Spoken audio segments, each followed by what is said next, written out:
The pipe bomb is arguably the most legendary promo in wrestling history, and is still being mentioned to this day. But how did it happen, brothers of production? Don't worry, man. Let us take y'all back in time to when CM Punk started.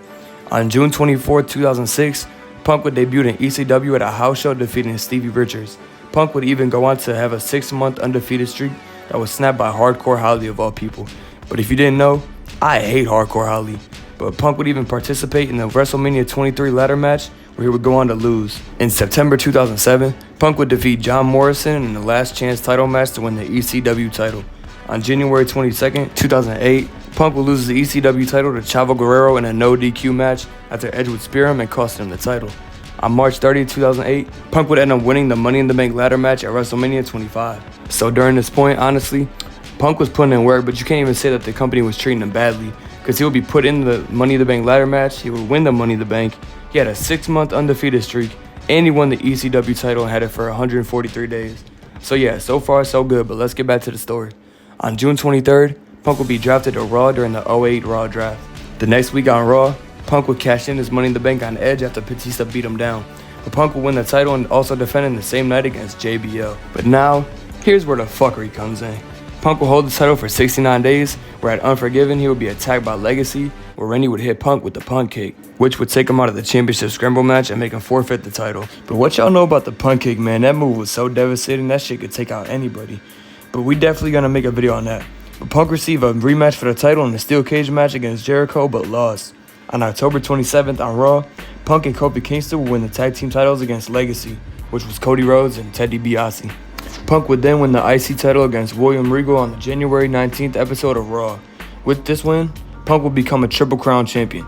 On the March 9th episode of Raw, Punk would lose the IC title to JBL. What is up with JBL and Punk though? But anyways, at the next WrestleMania, CM Punk won the Money in the Bank again and went back-to-back like Drake type shit. But Punk right now already has an all-timer career. He's a Triple Crown champion and he won the Money in the Bank back-to-back.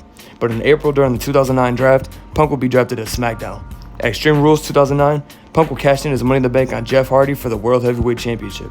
Punk would then start his feud with Jeff Hardy, and man, this was a sad feud. But at Night of Champions, Punk would lose the title back to Hardy. After this, at SummerSlam, Punk would recapture the title in a TLC match against Jeff, then would get attacked by Taker after the match. On August 28th on SmackDown, Punk would beat Hardy in a steel cage match that had a stipulation where the loser had to leave WWE. At Hell in a Cell 09, Punk would lose the title against Undertaker. But at the end of 2009, Punk would start his straight edge society gimmick. Punk would end up converting Festus, aka Lou Gallows, and Serena to his cult-like faction. This faction was so weird, man, but like I remember he used to shave people's heads and stuff, but it was just weird, I don't know. But Punk would also have a very strong showing in the Royal Rumble of 2010, calling people out and stuff, like it was just good.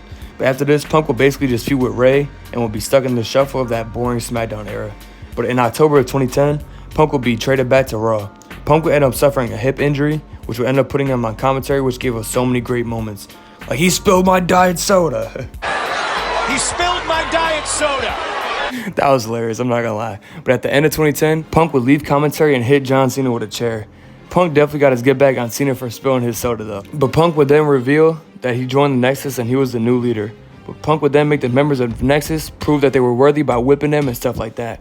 But in January 2011, Punk and the Nexus would attack Randy and cost him a WWE Championship match at the Royal Rumble as revenge for ending Punk's first world title run in 2008. This is some 50 Cent level pettiness, but I respect it, I'm not gonna lie. But Orton would then gun down each member by punting them in the head. We told y'all, man, the Punk Kick be catching bodies. But this will end up putting them in a match at WrestleMania 27, which honestly is one of the worst WrestleManias I've ever seen. But Punk would then go on to lose the match though. But now, we get to the good stuff.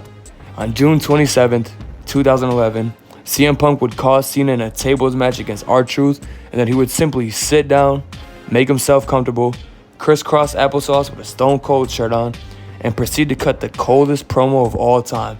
Wrestlers these days are still trying to top this promo, but this promo genuinely made CM Punk a superstar, and he had everybody's attention. Punk starts off by saying, "John Cena, while you sit there hopefully as uncomfortable as you possibly can be, I want you to listen to me. I want you to digest this because before I leave in 3 weeks with your WWE Championship, I have a lot of things I want to get off my chest."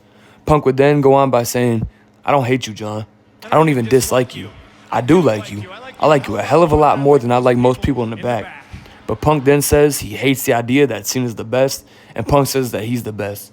He then calls Cena a Vince ass kisser, and I'm not gonna lie, he might be onto something. But he then goes on to say that he's a Paul Heyman guy. He then brings up Brock Lesnar. Punk says he's split, just like I'm splitting, but the biggest difference is between me and Brock is I'm going to leave with the WWE Championship. Punk says that he's worked way too hard for 6 years and Vince never gave him the respect he deserved. Punk says, I'm the best on the microphone, in that ring, even on commentary. Nobody can touch me. But Punk then points out that he's barely promoted and he's not on any collector cups or any movies. He's not on any talk shows or even the promo package signature to start the show. But honestly, I see why he's mad. And nobody really had the balls to stick up for themselves when they believe they are getting treated like shit. So props to Punk for that. But he also takes shots at The Rock. He says, the fact that Dwayne is in the main event in WrestleMania next year and I'm not makes me sick.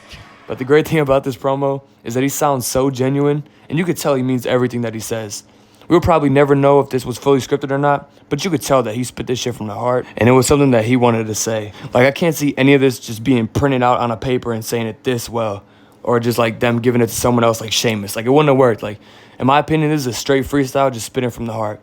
But Punk then takes shots at the fans. He says that they're the ones that are buying the stuff that he's not on. He then says, and then at 5 in the morning at the airport, you try to shove it in my face so you can get an autograph and try to sell it on eBay because you're too lazy to get a real job. But then he says he's going to leave with the WWE Championship and says he might go to New Japan Pro Wrestling or even Ring of Honor and defend it. He then waves to the camera and shouts out Colt Cabana, who WWE fired like a couple years before that. He then says Vince is a millionaire who should be a billionaire and says he's not a billionaire because he surrounds himself with douchebag yes men like John Laurinaitis. But no, not Big Johnny. But Punk also says the coldest line in this whole promo that was heard around the world and still blows my mind to this day. Punk says, I like to think that this company will be better after Vince McMahon is dead. But the fact is, it's going to be taken over by his idiotic daughter and his doofus son-in-law and the rest of his stupid family. But holy shit, man. This was and still is the greatest promo to ever touch wrestling. This promo was so hot that it was getting covered by every major news company. Like, it was crazy. And do not let people lie to you and try to downplay this promo. Like, Punk was the undeniable superstar after this promo. People don't understand that this was like prime PG era, and he said all of this. But people back in the day would probably confuse as hell seeing like Sin Cara with that weak ass light, or like Santino and Vladimir Kozlov having tea parties. And then you get to the main event and you hear a dude sitting on the stage talking about Vince dying. But I feel like this really rejuvenated the WWE and made people interested again. The effect wouldn't happen immediately, but it would be one of the main key pieces of why wrestling would completely change and even make smaller guys surefire main eventers. Like before Mania 27, like who was really a smaller guy that main evented Mania? Like Edge, I guess, if he's considered a small guy, but it was definitely rare, and after this would get guys like Seth, Daniel, Cody, etc. in main events, but that one could be a reach. However, though, the main part that's guaranteed is the wrestling outside of WWE. Punk was shouting out New Japan and Ring of Honor was insane, and that shout out was the best thing that could have happened to those companies. But guys like Tyler Black, aka Seth Rollins, and MJF would straight copy this promo. We already know Cody Rhodes saved wrestling, and Cody Rhodes has literally went on the record to say that the pipe bomb inspired him, and he always brings it up in his promos. You see, people didn't love Punk for his 400-something day title run. They loved him for this promo. Like, how many newer wrestlers have been shown in the past with Punk shirts and pictures with him? Like, newer wrestlers like MJF and Cora Jade were probably inspired to become wrestlers because of this promo. Fans were chanting Punk's name at every pay-per-view for like 7 years straight. It also started that crave for non-WWE wrestling in the future, especially since TNA was being sabotaged too and it was going downhill. So yeah, but taking all that into account, this is also the most influential promo ever. But anyways, let's finish the story. Shout out Cody. But all of this led up into a match against Cena at Money in the Bank 2011. This match was legendary, but just to add to Punk's already burning hot momentum, and just like Punk said, he would win and walk out with the WWE title, blowing Vince a kiss goodbye in the process. But on the July 25th episode of Raw, Ray would win the WWE title tournament, but would get screwed over by John Cena in the same night. But poor Ray.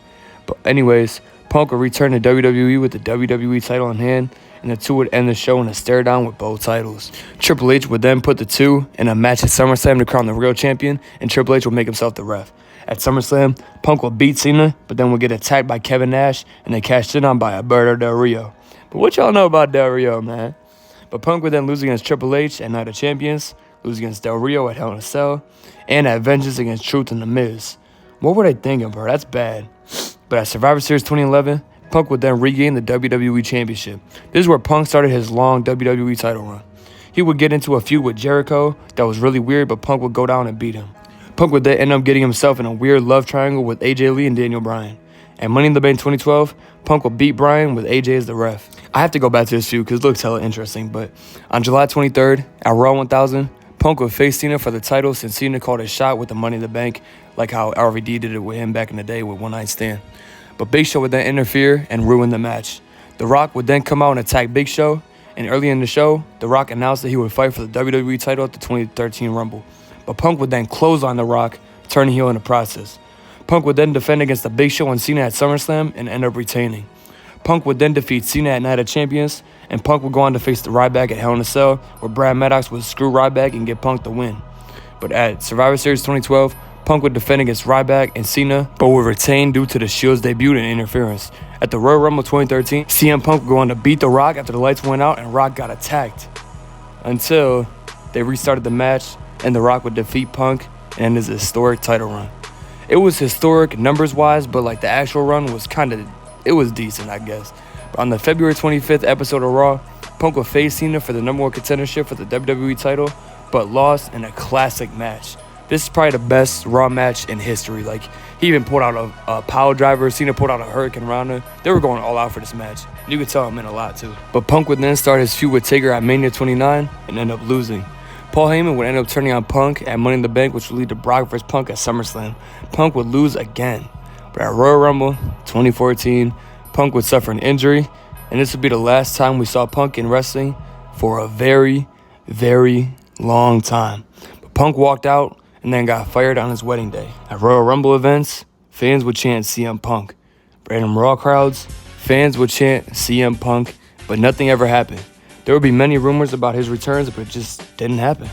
Punk during this time that said he would never return to wrestling ever again. But Punk would then start a UFC career, but honestly, the less we talk about that, the better. But on November 12th, 2019, it finally happened. CM Punk would finally return to WWE. Backstage. Yeah, it was a Fox show talking about WWE, man. But anyways, I'm playing. In August of 2021, there would be hella rumors and reports about Punk returning to wrestling, but not WWE. It was the new promotion in town, AEW. The reports were running wild. But on August 20th, 2021, at the first ever AEW Rampage show in Chicago, everybody tuned in. The fans hijacked the start of the show with CM Punk chants.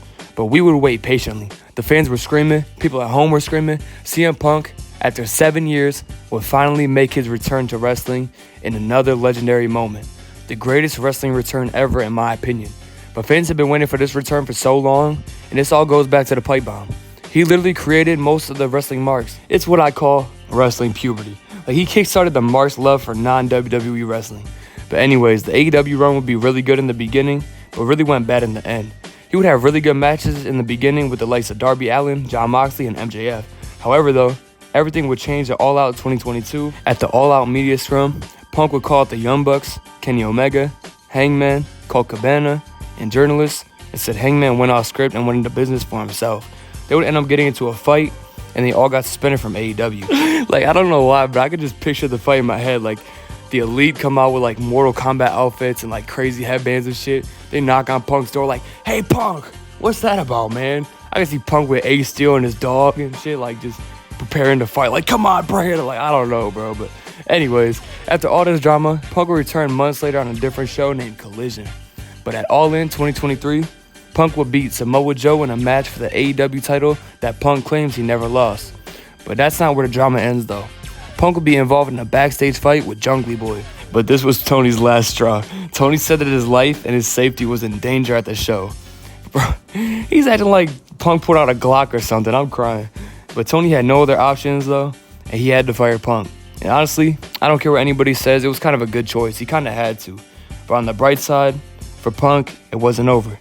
At Survivor Series 2023, CM Punk would finally come home. At the War Games, he would come out and the wrestling world was shocked. But on January 27th, 2024, at the Royal Rumble, Punk competed in his first televised match in the same show that he left at, the Royal Rumble. But what a story. CM Punk would be in the final two but be thrown out by Cody Rhodes. And Punk would also get injured in this match, which really sucked. But with Punk's Mania main event, take it from him once again. But it's okay though, he'll be back. But yeah, Punk might be the most interesting wrestler ever. Like, his career has been so insane. But what started all this is the pipe bomb. The pipe bomb inspired so many wrestlers, and I feel like it also brought a lot of fans back to the product. But anyways, there it is, man. Let me know what y'all think about the pipe bomb in the comments. But like, comment, subscribe. We out, man. Peace. I'm not here to make friends. I'm here to make money.